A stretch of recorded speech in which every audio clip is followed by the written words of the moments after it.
Hi, good morning. How are you today? I hope you're fine.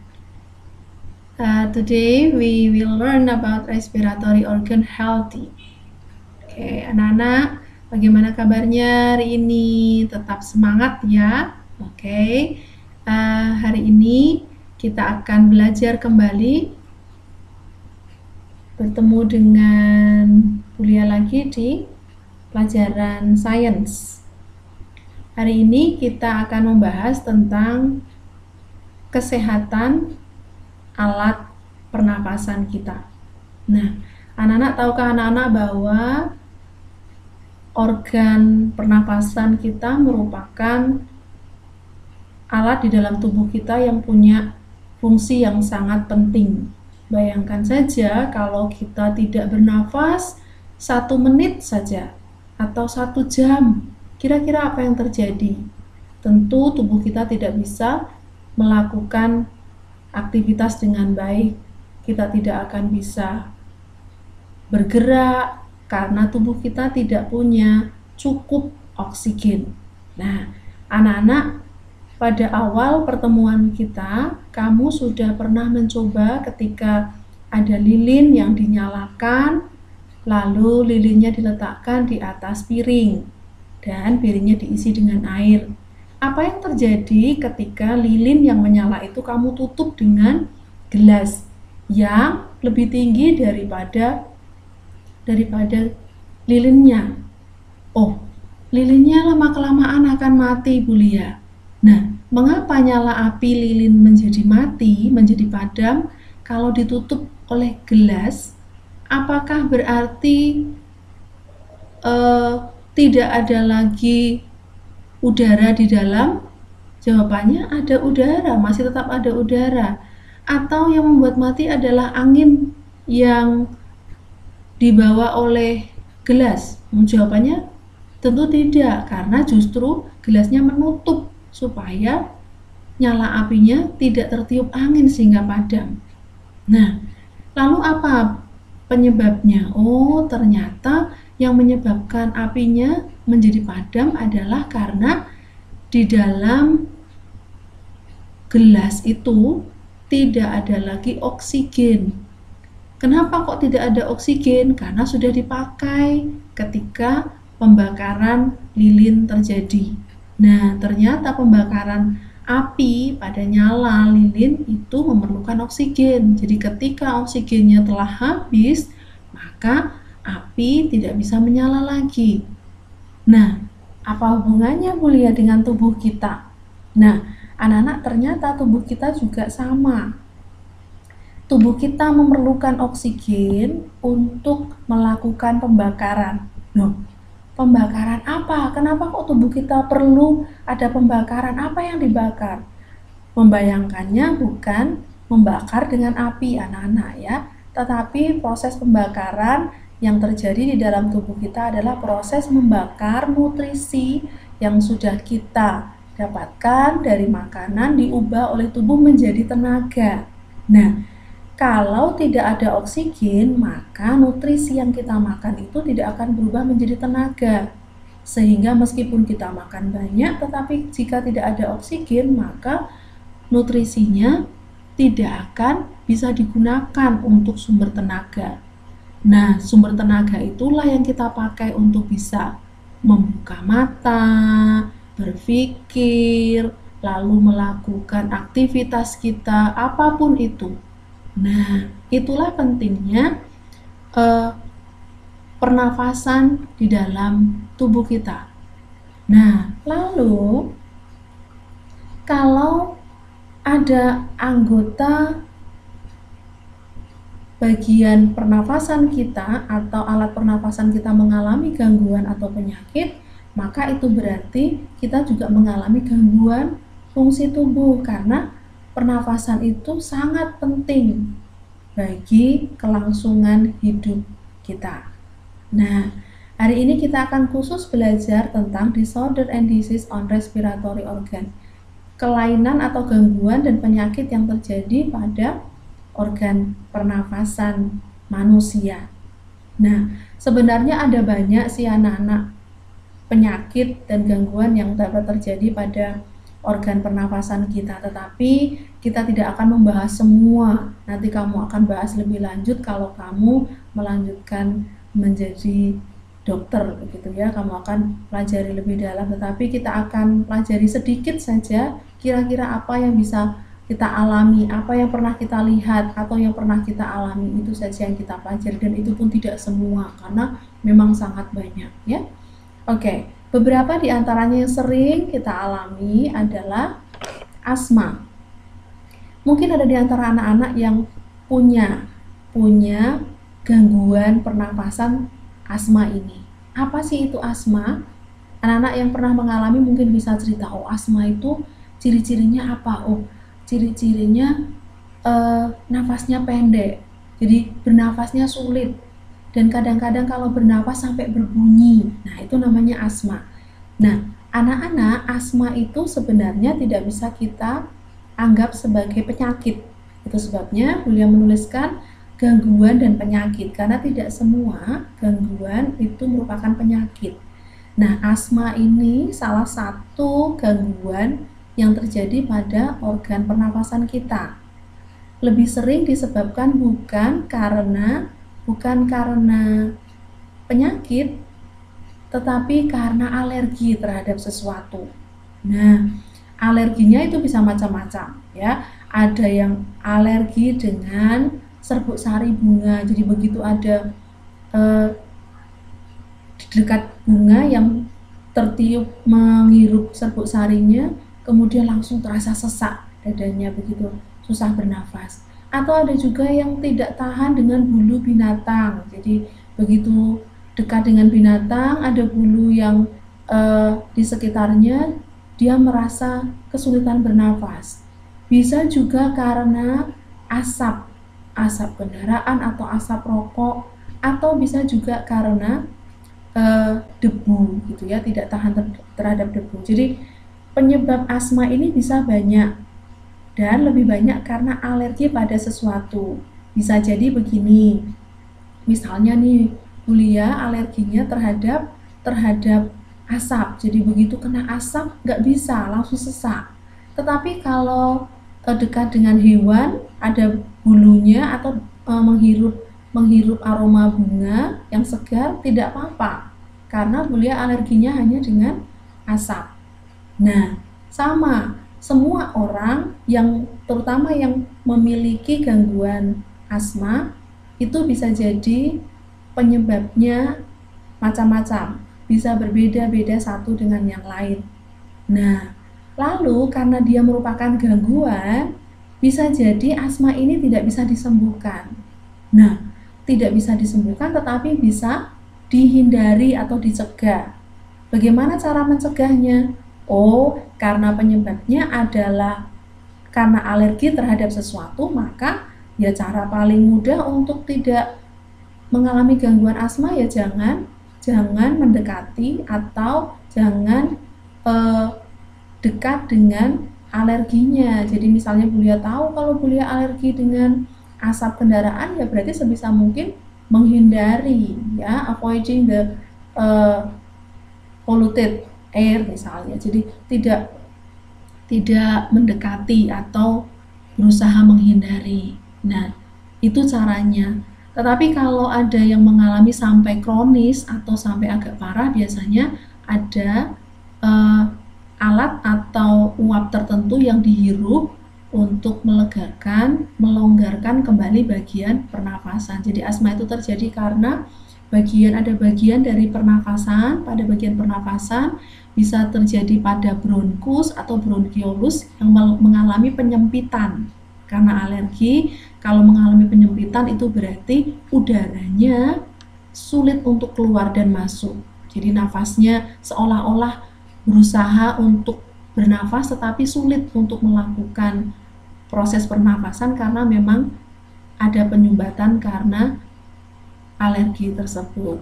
Nah, itu asma. Ada anak-anak yang pernah mengalami asma atau yang punya penyakit gangguan asma? Mungkin banyak ya, mungkin banyak yang punya gangguan ini. Karena ini memang sesuatu yang umum terjadi, tetapi jangan khawatir, itu bukan penyakit sebenarnya. Yang penting kita bisa menjaga diri dengan menghindari pemicu apa yang menyebabkan kita mengalami asma, hindari saja itu. Oke? Lalu yang kedua, influenza. Anak-anak, mungkin kamu harus membedakan antara influenza dengan pilek gitu ya. Kalau pilek itu bisa jadi begini, setiap pagi Bulia, setiap kali habis mandi, apalagi ketika cuacanya dingin, saya meler gitu dan bersin-bersin. Lalu nanti kalau sudah agak siang, tidak lagi. Oh, itu namanya bukan influenza. Anak-anak bisa jadi kalau itu karena alergi, ya, karena alergi dingin atau alergi dengan suhu yang dingin. Tetapi influenza itu lebih ke penyakit yang disebabkan karena virus. Jadi virusnya menyerang bagian organ pernafasan, terutama bagian hidung, lalu tenggorokan, bahkan ada yang sampai bagian paru-paru. Virusnya menyerang bagian itu. Nah, virus itu menyebabkan kalau menyerang bagian organ dalam hidung kita, maka dia akan menghasilkan lendir. Nah, kan di awal kita sudah belajar bahwa hidung kita itu punya mucous membran, jadi lapisan atau selaput lendir. Dan memang dalam keadaan normal itu akan selalu ada. Tetapi kalau kita terserang virus itu akan menyebabkan gangguan yang menyebabkan produksi lendirnya menjadi jauh lebih banyak atau berlebihan, sehingga keluar lendir dari hidung kita. Nah, dan itu bisa mengganggu proses pernapasan kita. Itu beruntung kalau hanya terjadi di bagian rongga hidung. Bagaimana kalau virusnya sampai masuk ke dalam bagian tubuh bagian yang lebih dalam, menginfeksi, dan itu berbahaya karena memang penyebabnya adalah virus. Virus itu apa? Virus itu adalah makhluk hidup kecil yang masuk ke dalam tubuh kita yang sifatnya merusak, begitu ya, merusak atau mengganggu jalannya kerja organ tubuh kita. Nah, kalau kita sedang mengalami influenza, ciri-cirinya adalah beberapa ciri yang mungkin pernah kamu alami. Biasanya demam, ya. Beda dengan pilek. Kalau pilek itu hanya keluar lendir tetapi tidak demam. Kalau ini influenza sampai demam, kemudian berlendir, hidungnya berlendir, kemudian bisa sampai pusing, begitu. Lalu dan sering bersin-bersin. Nah, itu salah satu beberapa ciri-cirinya. Dan influenza ini mudah menular. Biasanya nih, kalau ada di dalam satu kelasmu, ketika kamu kemarin masih dimasuk seperti biasa, ada satu teman di kelasmu sedang flu. Nah, misalnya dia bersin ini ya, dia bersin kemudian dia lupa tidak menutup ketika dia bersin, maka air yang keluar dari mulut atau hidungnya sudah terinfeksi oleh virus itu akan keluar dan menyebar di sekitarnya. Nah, itu berarti bersama lendir yang keluar itu dropletnya, maksudnya ya, titik-titik air yang keluar dari mulut atau hidung orang yang sedang mengalami influenza itu keluar, maka itu membawa virus. Jadi semua orang di sekitarnya yang kemudian menghirup udara yang sama akan mengalami penularan. Bisa juga penularannya terjadi karena dia memegang hidung, kemudian virusnya itu ada di tangannya, kemudian dia memegang pensil dan pensilnya dipegang oleh orang lain, atau alat yang dia pakai dipegang orang lain, lalu orang lain memegang benda yang sama yang sudah terkena virus, kemudian memegang hidung dan mulut. Nah, itu bisa tertular. Nah, itu adalah influenza. Nah, lalu bagaimana caranya, Bulia? Kan Kita tahu influenza ini merupakan salah satu penyakit yang mudah menular. Jadi bagaimana caranya supaya kita tidak tertular oleh orang yang sedang mengalami influenza?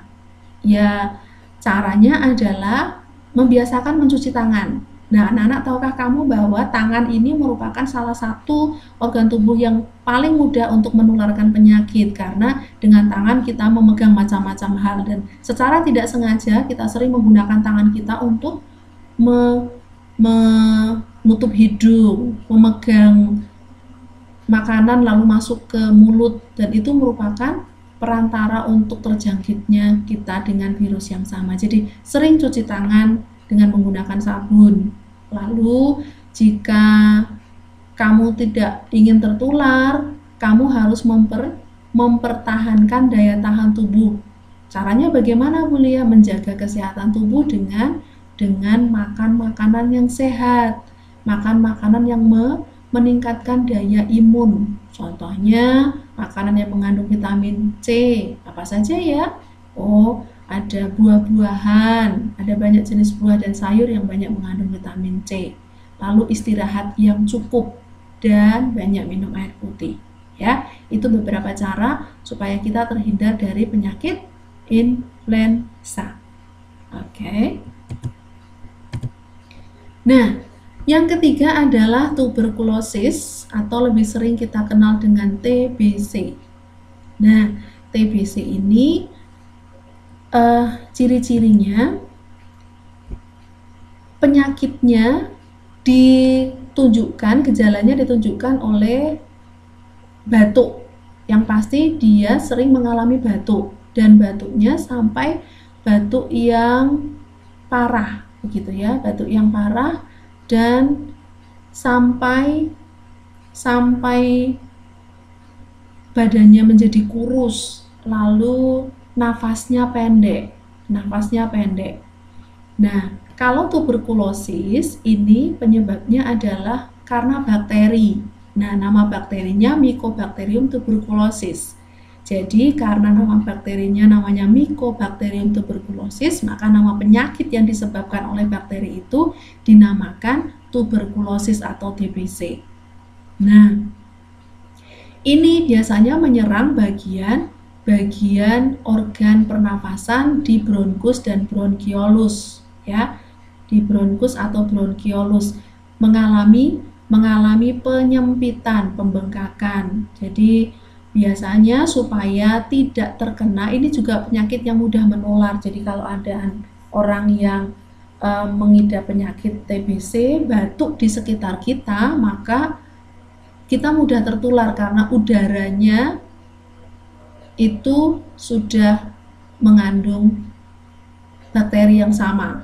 Karena ketika dia batuk itu berarti istilahnya nyiprat gitu ya anak-anak ya, nyiprat, dan itu membawa sebagai perantara penularan penyakit TBC ini. Nah, bagaimana cara mencegahnya? Anak-anak, tahukah kamu bahwa ketika kamu masih usia balita, kamu sering diberi imunisasi secara rutin. Nah, salah satu imunisasi yang diberikan pada waktu usianya ini biasanya usianya kurang dari setahun, itu anak-anak mendapatkan yang namanya imunisasi BCG vaccination. Jadi diberi imunisasi BCG itu, tujuan imunisasi atau vaksin BCG itu adalah untuk mencegah kamu mengalami penyakit TBC. Gitu ya. Bagaimana cara kerjanya vaksin, Bu Lia? Mengapa kok bisa mencegah kita mengalami penyakit TBC? Sebenarnya vaksin BCG itu isinya adalah bakteri yang sama, yaitu Mycobacterium tuberculosis, tetapi bakteri yang sudah dilumpuhkan. Jadi bakteri yang sudah dilumpuhkan itu dimasukkan ke dalam tubuh kita, karena tubuh kita punya imun atau sel darah putih. Nanti kita pelajari di bagian berikutnya. Sel darah putih itu akan melawan semua zat berbahaya di dalam tubuh kita, salah satunya ya bakteri atau virus yang masuk ke dalam tubuh kita. Nah, karena yang dimasukkan adalah bakteri yang sudah dilumpuhkan, maka mudah bagi bagi tubuh kita, antibodi kita untuk melawan. Nah, karena mudah untuk melawan, maka antibodi kita akan menang. Nah, itu akan jadi latihan bagi antibodi kita supaya ketika nanti ada virus atau bakteri yang sama yang masuk, maka antibodi sudah mengenali, oh aku sudah pernah melawan bakteri ini dan aku dulu menang. Itu akan membuat antibodi kita menjadi lebih kuat dibandingkan jika belum mendapatkan vaksin BCG. Nah, begitu cara kerjanya mengapa BCG vaccination can prevent tuberculosis, ya, dapat mencegah penyakit tuberkulosis atau TBC. Oke. Lalu yang keempat adalah ini adalah penyakit yang banyak sekali menyerang dan sebagai pembunuh yang cukup mematikan, ya. Anak-anak kalau mau dicari informasinya, ternyata kanker paru-paru itu adalah pembunuh yang sangat jumlahnya besar di Indonesia juga, ya. Nah, kenapa kok ada orang yang mengalami kanker paru-paru? Penyebab utamanya kira-kira apa, anak-anak? Ada yang tahu? Ya, penyebab utamanya adalah, lihat gambarnya. Resiko mengalami kanker paru-paru itu lebih banyak terjadi pada mereka yang aktif menghirup udara rokok, ya, cigarette smoke. Jadi penyebab utamanya karena asap rokok. Anak-anak, menghirup asap rokok itu bukan berarti hanya bagi mereka yang memang perokok. Tidak selalu begitu. Ada orang yang mengalami kanker paru-paru padahal dia tidak pernah merokok, masih anak-anak. Kenapa kok bisa? Karena dia menjadi perokok pasif. Loh, apa bedanya, Bu Lia? Apa itu perokok pasif? Perokok pasif itu artinya begini. Misalkan ada orang yang perokok aktif itu memang yang suka merokok, begitu ya, punya kebiasaan merokok. Lalu orang-orang di sekitarnya setiap hari menghirup asap rokok. Jadi akan menjadi perokok pasif namanya, menghirup asapnya saja meskipun tidak jadi perokok, sama efeknya, bahkan bisa lebih parah karena tubuhnya tidak kuat, jadi dia akan riskan dan mudah terkena penyakit kanker paru-paru. Jadi anak-anak sebenarnya sama-sama berbahaya. Kamu merokok juga ya berbahaya untuk diri kamu, tetapi juga jauh lebih membahayakan untuk orang lain di sekitarmu. Jadi kalau kamu melihat ada orang yang merokok, lebih baik dihindari saja. Jadi lebih baik menjauh saja supaya kamu tidak menjadi perokok yang pasif. Nah, kalau belum, jangan pernah mencoba. Karena dalam rokok itu ada zat yang namanya nikotin. Itu akan membuat kamu kecanduan. Jadi memang rasanya nggak enak, tetapi kalau kamu sudah menghirup dan sering melakukannya, maka lama-kelamaan kamu akan tidak bisa melepaskannya. Jadi ketergantungan. Jadi merasa itu adalah sesuatu yang enak, lalu merasa butuh, padahal itu sebenarnya tidak enak, begitu ya. Nah, apa itu paru-paru? Apa itu kanker paru-paru, Bu Lia? Nah, kanker paru-paru yang namanya kanker itu berarti sebenarnya kanker itu berarti ada abnormal cells atau yang kita sebut dengan tumor. Jadi ada sel yang tidak normal yang tumbuh di dalam tubuh kita. Nah, kalau sel tumornya atau sel tidak normal itu tumbuhnya di paru-paru, namanya kanker paru-paru. Nah, kenapa kok ini berbahaya, Bu Lia? Karena ini namanya apa ya? Ini namanya sel yang tidak kita butuhkan. Jadi dia akan membuat perubahan di dalam tubuh kita sehingga membuat fungsi bagian organ tubuh itu menjadi tidak maksimal. Jadi seperti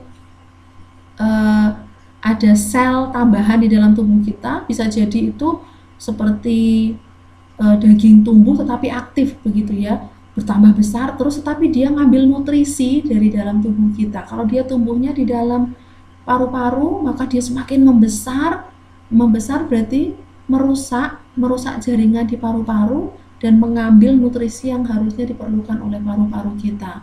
Dan itu sangat berbahaya.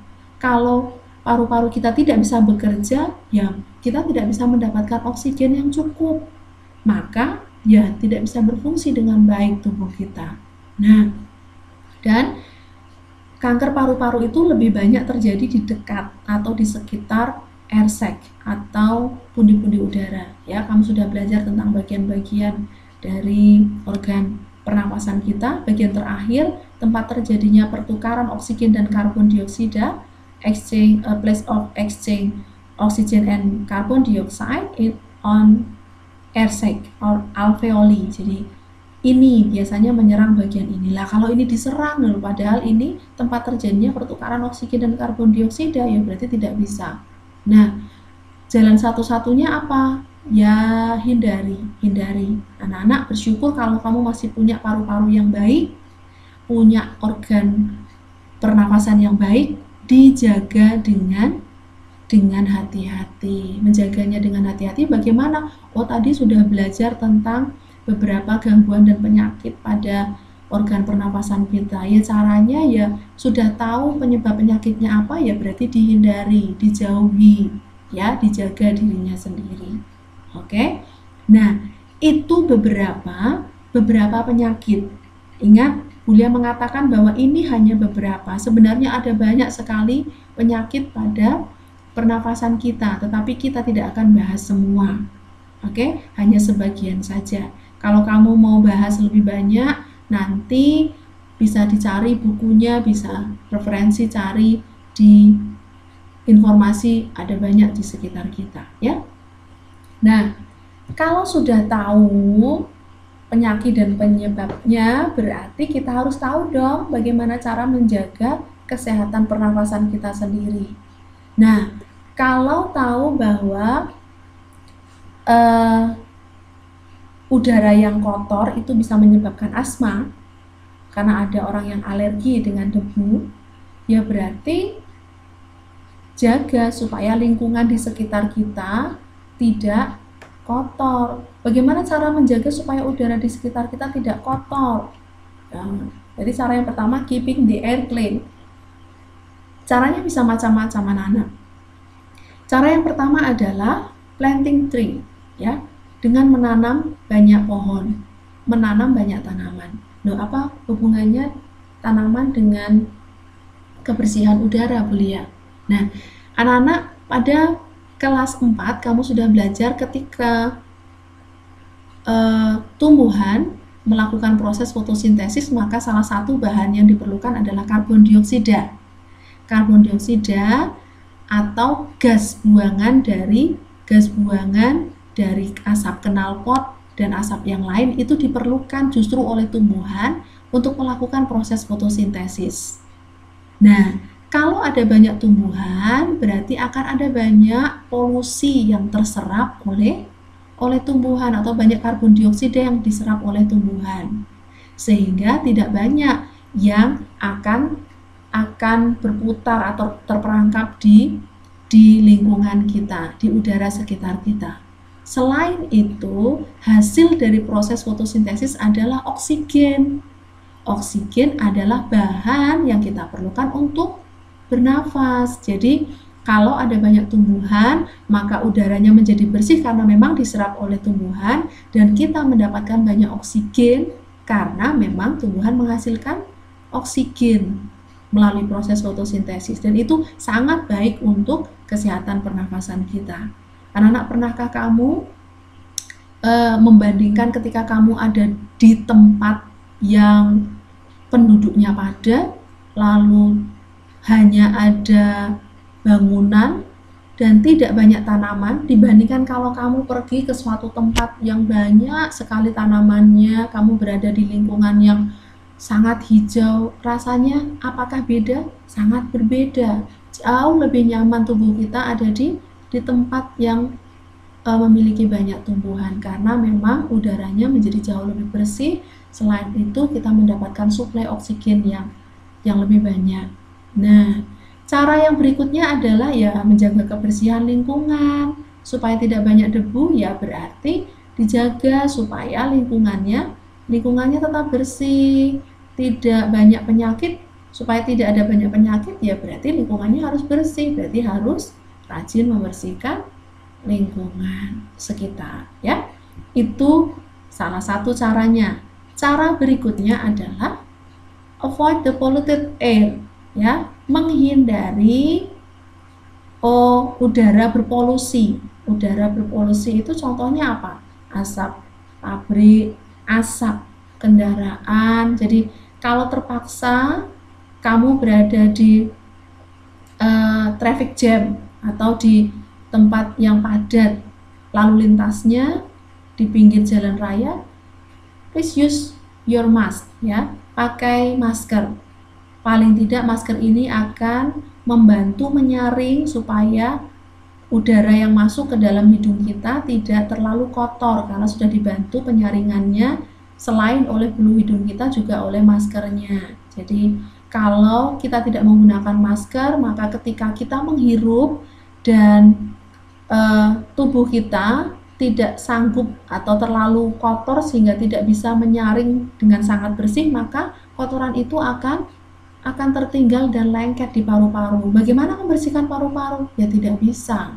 Kalau sudah terlanjur masuk ke paru-paru, kita tidak bisa membersihkan paru-paru kita. Tidak seperti rumah yang bisa disapu dan dipel, ya, nggak bisa. Jadi kita harus menjaga betul-betul supaya udara yang kita hirup adalah udara yang bersih.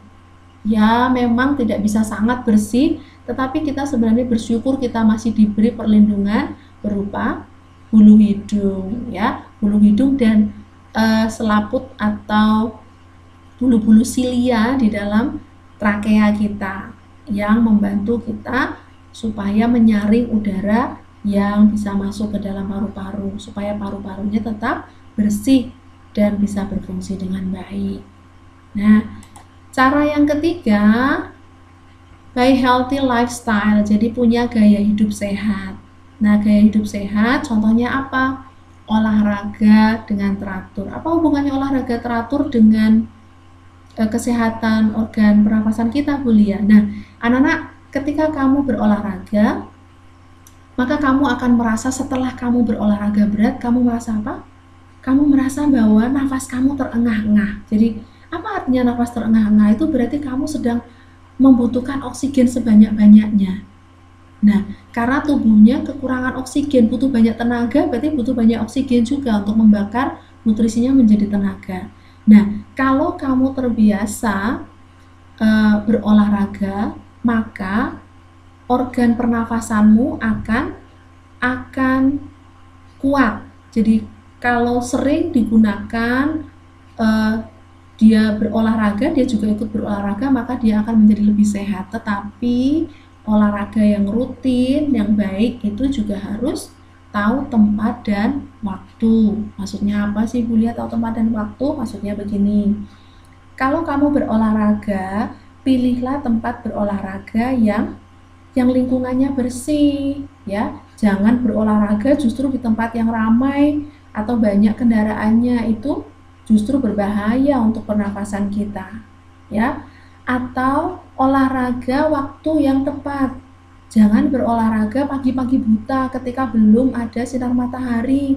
Itu akan membuat kita menghirup banyak uap air di udara yang kita hirup, karena udaranya masih terlalu dingin, masih mengandung banyak uap air, akan masuk ke dalam paru-paru kita, menyebabkan malah kita kena paru-paru basah.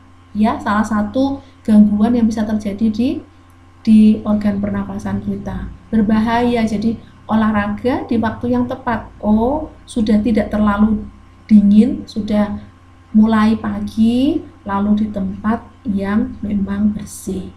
Nah, itu beberapa cara untuk menjaga kesehatan organ pernapasan kita. Masih banyak cara yang lain, terutama kalau kamu mengatakan pola hidup yang sehat itu ya makan makanan yang bergizi termasuk pola hidup yang sehat.